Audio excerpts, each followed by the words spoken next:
오늘 전 여러분과 함께 이사야 32장 1절로 2절 말씀을 가지고 의로 다스리실 왕, 이 같은 제목으로 함께 말씀의 은혜를 나누기 원합니다. 제목을 한번 따라해 주시기 바랍니다. 의로 다스리실 왕, 의로 다스리실 왕. 예수님께서 탄생하신 성탄절이 다가옵니다. 예수님은 갈등과 다툼이 끊임없는 이 세상에 평화의 왕으로 오셨습니다. 동시에 공의의 왕으로도 오셨습니다. 예수님이 오셔서 우리에게 참된 평화를 주시고 또 우리 삶 가운데 있는 모든 흑암의 권세를 물리치시고 악인은 심판하실 것입니다. 이사야 32장 1절은 이렇게 말씀합니다. 보라, 장차 한 왕이 공의로 통치할 것이요 방백들이 정의로 다스릴 것이며, 이사야 11장 4절로 5절입니다. 공의로 가난한 자를 심판하며 정직으로 세상의 겸손한 자를 판단할 것이며, 그의 입에 막대기로 세상을 치며 그 입술의 기운으로 악인을 죽일 것이며, 공의로 그의 허리띠를 삼으며 성실로 그의 몸의 띠를 삼으리라. 예수님이 오셔서 가난하고 소외되고 그러나 겸손히 주님을 섬기는 자들에게는 은혜와 사랑을 베푸시고, 악을 행하며 살아가는 모든 악인들은 심판하고 벌을 주실 것입니다. 절대로 악인들로 인하여 원망 불평하지 않게 되기를 바랍니다. 그들의 운명은 이미 결정되어 있습니다. 시편 전체 서론이 되는 1편 6절은 이렇게 말씀합니다. 무릇 의인들의 길은 야훼께서 인정하시나 악인들의 길은 망하리로다. 악인들의 길은 망하리로다. 주님을 잘 섬기는 주님의 백성들의 삶은 하나님이 인정하시고 축복하시고 의의 길로 인도해 주시마는, 하나님을 거역하고 하나님의 사람을 고통을 주고 악한 일을 행하는 자들은 하나님이 심판하시고 그들의 삶을 망하게 하실 것입니다. 그러므로 우리는 늘 하나님 앞에서 하나님이 인정하시는 의인의 삶을 살아가게 되기를 주님의 이름으로 축원합니다.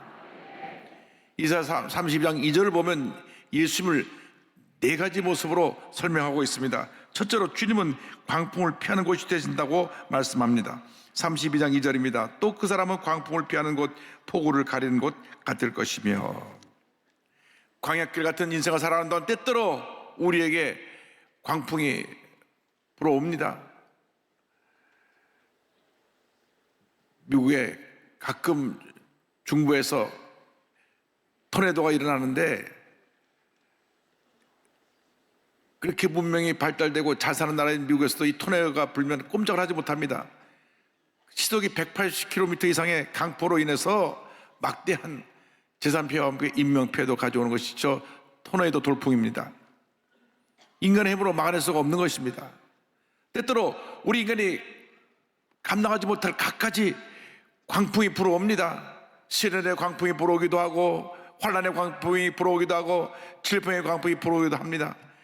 이 광풍을 우리 힘으로 막아낼 수가 없는 것입니다. 갑자기 광풍이 불어와서 사업이 파탄 지경에 이르고 온몸이 아파 병원에 가니 의사가 손을 댈 수 없을 정도로 안 아픈 곳이 없이 병으로 가득 차 있고, 또 착하게 잘 자라던 아이가 어느 날 갑자기 잘못된 친구를 사귀어서 부모에게 데리고 집을 나가기도 하고, 이런 광풍이 불어옵니다. 이런 문제가 생기면 사람들은 어찌할 뻔을 모르고 문제를 해결하기 위해서 용한 무당을 찾아가고 점쟁이를 찾아가기도 하지만은, 그 어떤 용한 무당도 어떤 점쟁이도 이 환란의 광풍에서 우리를 구원해주지 못합니다. 온 윤리의 구주자가 되시는 예수님만이 우리의 모든 문제를 해결해 줄 수 있는 것입니다. 예수님만이 모든 문제 해결자가 되십니다. 오직 예수님만이 우리의 염려, 근심, 걱정을 해결해 주시고 주님의 은혜로 충만케 만들어 주시는 것입니다. 주님 친히 말씀하셨습니다. 요한복음 14장 1절입니다. 너희는 마음에 근심하지 말라, 근심하지 말라. 하나님을 믿으니 또 나를 믿어라. 근심할 시간에, 염려할 시간에 하나님을 믿고 의지가 나가는 여러분 모두가 되기를 바랍니다.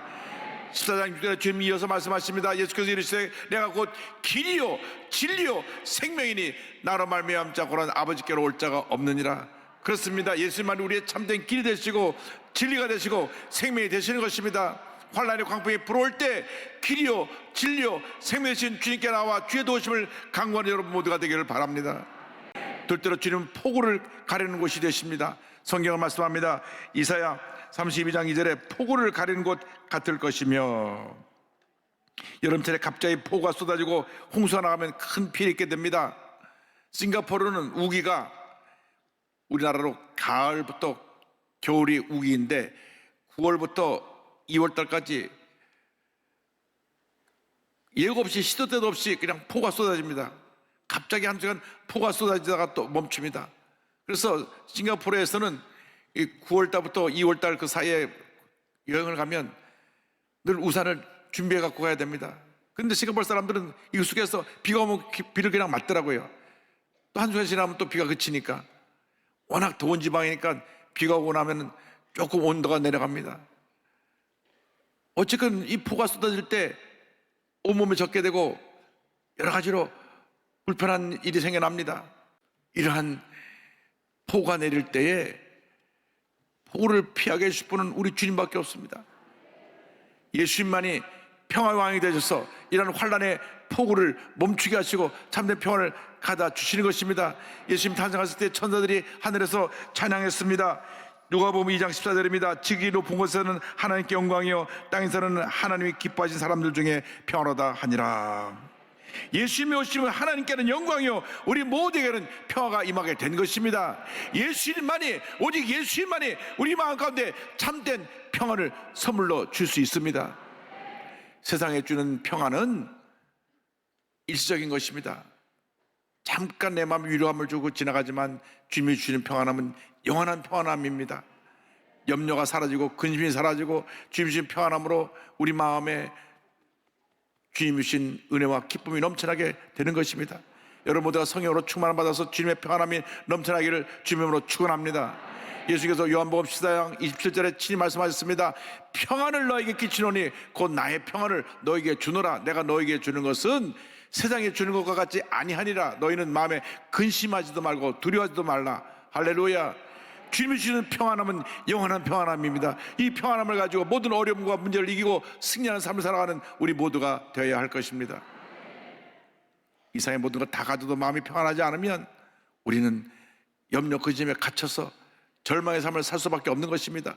주여, 환난의 폭우가 쏟아질 때 주님께서 우리 마음에 평안함을 주셔서 모든 어려움을 이길 수 있게 하시고 주님의 은혜로 충만케 하여 주시옵소서. 주님의 은혜가 충만하기를 주님으로 축원합니다. 셋째로 주님은 마른 땅에 냇물 같은 분이시라고 말씀하고 있습니다. 32장 2절은 말씀합니다. 마른 땅에 냇물 같을 것이며, 물은 모든 생물의 생명을 유지하는 데 가장 중요한 것입니다. 물이 없으면 식물이 말라 죽습니다. 생명체가 죽어갈 수밖에 없습니다.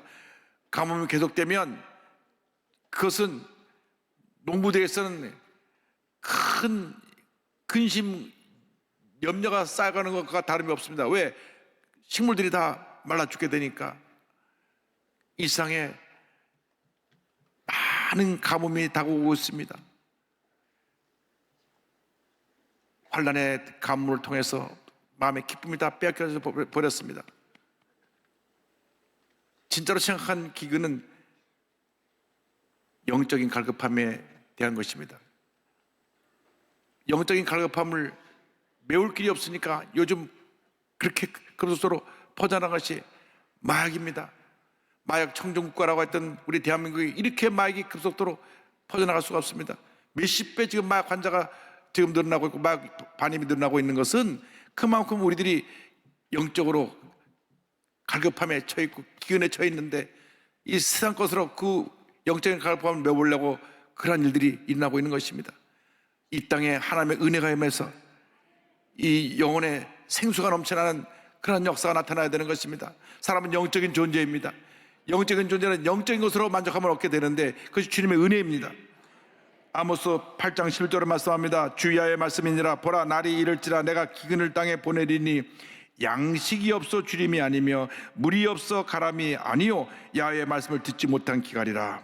영적 기근으로 심령이 황폐해지고 사람들이 마음이 악해지니까 온갖 악한 일들이 일어나고 있습니다. 우리 심령에 생수가 임해야 되는 것입니다. 예수님만이 우리 심령에 진정한 생수를 공급해 줄 수가 있습니다. 5번이나 결혼에 실패해서 6번째는 결혼도 하지 않고 살고 있는 사마리아 여인에게 예수님께서 이와 같은 말씀을 주셨습니다. 그의 영적인 갈급함을 하시고 요한복음 4장 14절에 주님 말씀하십니다. 내가 주는 물을 마시는 자는 영원히 목마르지 아니하리니 내가 주는 물은 그 속에서 영생하도록 솟아나는 샘물이 되리라.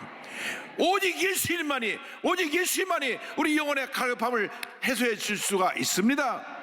사마리아 여인은 그 영혼의 갈급함을 해소해 보기 위해서 이 남자를 만나고 저 남자를 만나고 5번 결혼해서 5번 실패하고 그 다음에 또 6번째 남자를 만났는데도 마음의 갈급함을 해소하지 못했습니다. 예수님이 그에게 영혼의 생수를 부어주실 때 그 생수가 그 마음에 넘쳐나서 그 모든 영혼의 갈급함을 해결할 수 있게 되었던 것입니다.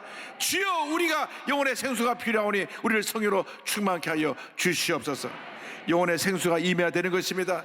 예수께서 승천하신 지 열흘째 되는 날 성령을 보내주셨습니다. 성령 임해서 그 성령으로 말미암아 우리 마음 가운데 하나님의 은혜가 충만하게 된 것입니다. 요한복음 7장 37절로 39절입니다. 명절 끝날 곧 큰 날에 예수께서 서서 외쳐 이르시되 누구든지 목마르거든 내게로 와서 마시라. 나를 믿는 자는 성경의 이름과 같이 그 배에서 생수의 강이 흘러나오리라 하시니 이는 그를 믿는 자들이 받을 성령을 가리켜 말씀하신 것이라.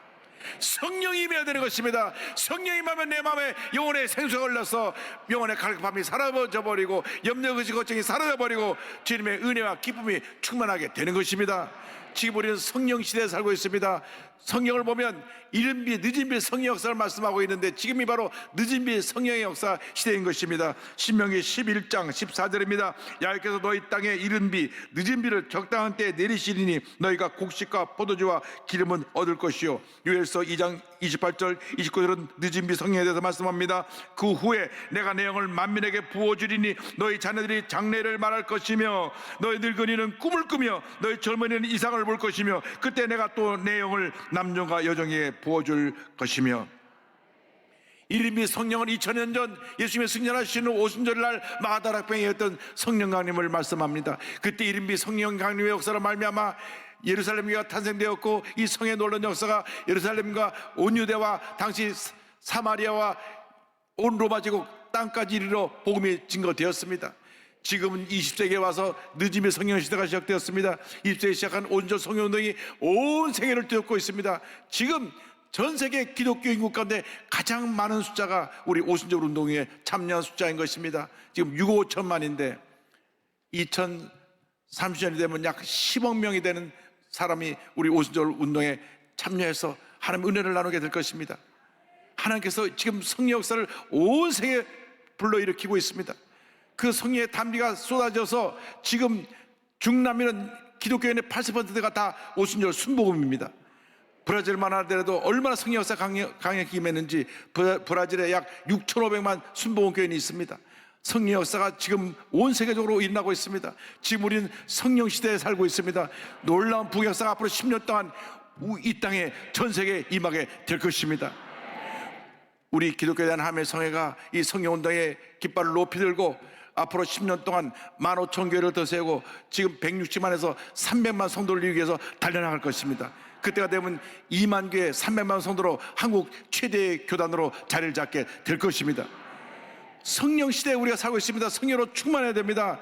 성령 충만만이 모든 문제 해결할 것입니다. 성령을 받아도 되고 안 받아도 되는 것이 아닙니다. 성령 충만의 역사로 말미암아 여도 순복음교회가 64년 전에 탄생되었고 불광동에서 서대문으로 여의도로 이사를 오면서 폭발적인 봉역사를 이루었습니다. 근데 알게 모르게 우리가 풍요로움 속에서 열정을 잃어버리고 성령 충만의 역사를 잃어버렸습니다. 이제 회복해야 됩니다. 회복의 시대가 왔습니다. 주여 우리를 성령으로 충만케 하여 주시옵소서. 에베소 5장 18절은 말씀합니다. 술 취하지 말라 이는 방탕한 것이니 오직 성령으로 충만함을 받으라. 오직 성령으로 충만함을 받으라. 성령 충만을 받기를 바랍니다. 성령 충만을 받을 때 문제가 해결됩니다. 하나님의 은혜가 임합니다. 하나님의 축복이 임하게 되는 것입니다. 영혼이 잘된 같이 범사자 되며 강건하게 되고 생활할 때 풍성하는 은혜가 성령 충만할 때 우리에게 임하게 되는 것입니다. 주여, 우리를 성령으로 충만케 하여서 영혼의 갈급함이 사라져버리게 하시고 주님의 기쁨이 내 마음속에 샘솟듯이 넘쳐나게 하여 주옵소서. 성령 충만의 문제로, 충만의 은혜로 모든 문제를 이기고 승리하는 삶을 살게 하여 주시옵소서. 여러분 모두가 성령 충만받기를 주님의 이름으로 축원합니다. 나아가서 넷째로, 주님은 곤비한 땅에 큰 바위 그늘이 되십니다. 32장 2절입니다. 곤비한 땅에 큰 바위 그늘 같으리니, 곤비하다는 말은 피곤하고 짙다는 말 의미입니다. 광야 같은 세상을 살아온 동안 우리가 피곤하고 지쳤습니다. 사막 같은 그러한 삶을 살고 있습니다. 광야 사막은 생명체가 존재하기 힘든 곳입니다. 제가 케냐 수 나이로비에서 북쪽으로 800km 떨어진 투르카나라는 곳을 갔는데 평균 기온이 50도입니다. 50도. 얼마나 더운지. 그런데 생물체가 거기 살아남기 힘들어서 그저 바닥에 긴 가시만 있는 가시더물만 있고, 그리고 이 사막에 전갈, 독사가 있습니다. 그러니까 그 메마른 사막에 독사 전갈이 그곳에 우리 교회 이면 선교사님 가셔서 교회와 학교를 세우셔서 그곳에 있는 사람들 주사로로 섬겼습니다. 물론 과로로 일찍 총회하셨습니다만은 그가 뿌린 복음의 씨앗이 그 투르카나를 변화시키고 하나님의 큰 역사를 이루고 있는 것입니다. 그런데 제일 처음 투르카나에서 시작한 교회가 나무 그늘 아래 교회입니다.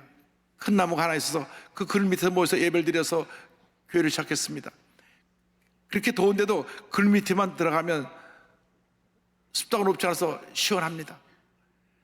예수님은 그 뜨거운 사막 같은 곳에 큰 바위가 되셔서 우리에게 그늘을 만들어 주시는 참된 우리의 구세주, 우리에게 평안을 주는 좋으신 주님이 되시는 것입니다. 곤고한 땅, 피곤하고 지치고 힘들고 외롭고 고통스러운 이 사막 같은 땅을 살아갈 때 우리에게 유일한 평안함과 안식을 주실 분은 예수님 한 분밖에 없습니다. 예수님만이 우리의 안식처가 되시는 것입니다. 예수님 우리를 부르십니다.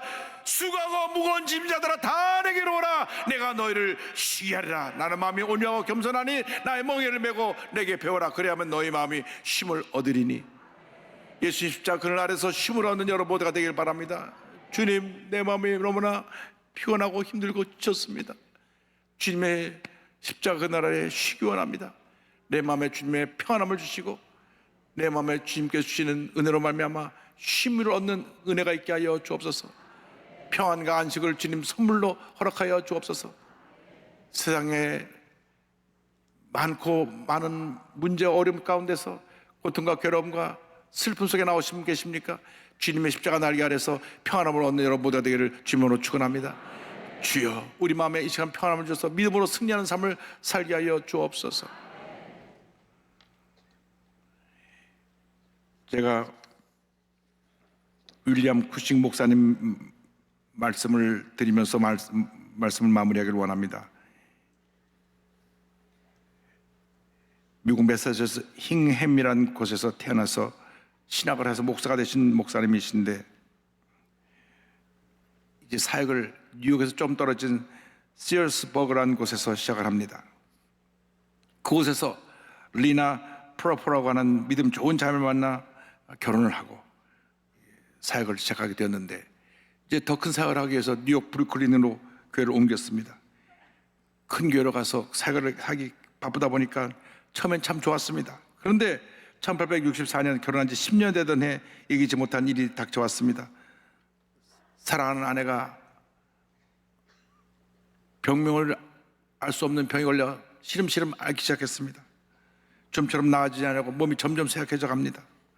그러고 보니까 내성적인 아내가 한 번도 힘다는 내색을 하지 않고 목에 뒷바라지 하느라고 온갖 고생을 하고 또 살림도 넉넉지 못해서 많은 고생을 한 것을 알게 되었습니다. 그래서 몸과 마음이 지치다 보니까 그저 면역체가 무너져가지고 온몸이 아프게 된 것입니다. 그래서 고심 끝에 이제 아내를 좀 쉬게 하고 건강을 회복하기 위해서 큰 도시에서 있는 것보다 우리가 원래 사역을 시작했던 시골로 다시 가자, 시얼스버그로 가기로 했는데 마침 그곳에서 목사님을 오라고 하는 교회가 있어서 그곳으로 옮겨갑니다. 그곳에 가서 사역을 하는데 몇 년 지나지 않아서 사랑하는 아내가 세상을 떠납니다. 비극은 거기서 그치지 않았습니다. 아내가 잃고 슬픔에 잠겨 있는데 그에게 크리핑 패럴리시스라고 하는 이 다발성 경화증의 병인데, 그것은 이 온몸의 신경이 마비되어 가기 시작하는 그런 병입니다. 그래서 이 목사님이 평생 목을만 쓰다 보니까 계속 감기 기운이 오는 것 같지만 목이 점점 이 신경이 마비되었고 나중에 말을 못하게 됐어요. 목사님 말을 못하니까 교회를 사임하게 되었고 깊은 절망에 빠졌습니다. 내가 아내도 잃고 이제 목소리 맞아 이래서 이제 목회도 못하게 됐으니 난 어떻게 앞으로 남은 삶을 살아야 되냐, 하나 앞에 엎드려 울며 부르짖었습니다. 주님, 주님의 뜻은 어디에 있습니까? 저를 이 땅에 태어나게 하신 이유가 있기는 한 것입니까? 사랑하는 아내도 데려가셨으니 차라리 저의 목숨도 거두어 주십시오. 말도 못하는 이 병신 같은 육신을 데려가 주십시오. 얼마나 안타까우면 이렇게 부르짖었겠습니까? 모든 것을 포기하고 절망 가운데 울부짖고 있을 때 하나님 찾아오셨습니다. 주님 말씀하십니다. 너는 내 것이라. 말 못하는 입술도 병든 내 몸도 모두 내 것이라. 이 음성을 듣고 눈물로 회개하며 구식 목사님 기도합니다. 사랑하는 주님, 건강한 몸으로 주님께 충성하지 못했는데 이 병든 몸으로 남아 충성하고자 하오니 당신을 위하여 할 일을 허락하여 주옵소서. 눈물로 기도하고 그의 첫사랑을 회복했습니다. 그가 이제 명예도 재물도 건강도 다 잃었지만 주님을 향한 그 사랑을 회복하고 나서 이제 남은 여생 주님의 날개 아래 거하면서 이 귀한 복음을 만방에 전하기를 원합니다. 그에게 주신 달란트를 갖고 찬송시를 적기 시작해서 그분이 찬송을 약 300편을 지었습니다. 그가 73세 때 지은 찬송이 바로 주날개 밑이라고 하는 찬송입니다. 이 찬송은 본인의 신앙의 고백입니다. 주날개 밑 내가 편안히 쉬네. 밤 믿고 비바람 불어쳐도 아버지께서 날 지켜주시니 거기서 평안히 쉬리로다. 주날개 밑 평안하다. 그 사랑 끊을 자니뇨. 주날개 밑 내 쉬는 영혼 영원히 거기서 살리. 이분이 작사하고 무디 목사님의 동의자인 생키 목사님이 곡을 붙여서 이 찬송이 그의 나이 73세에 발표되었고 이후로 6년 후에 하나님의 부름을 받습니다. 여러분, 아무리 힘들고 어려도 주님의 날개 아래 거할 때 어떤 문제도 어려움도 슬픔도 고통도 우리는 넉넉히 이길 수 있게 될 것입니다. 예수님의 날개 아래서 참된 평안을 얻는 여러분 모두가 되시기를 주님의 이름으로 축원합니다. 축원합니다. 축원합니다.